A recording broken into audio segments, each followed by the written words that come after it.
Mari kita terapkan etika batuk yang baik dan benar. Pertama, tutup mulut dan hidung dengan lengan atas bagian dalam. Kedua, saat batuk atau bersin, segera tutup hidung dan mulut menggunakan tisu.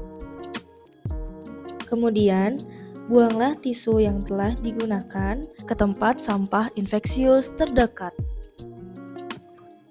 Kemudian, bersihkan tangan menggunakan hand rub. Lakukan 6 langkah cara cuci tangan yang baik dan benar. Yang ketiga, gunakan masker ketika batuk dan bersin untuk mencegah penularan kepada orang lain.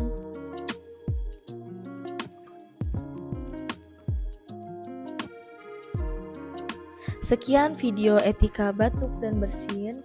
Sehat bersama RSUD Rengas Dengklok.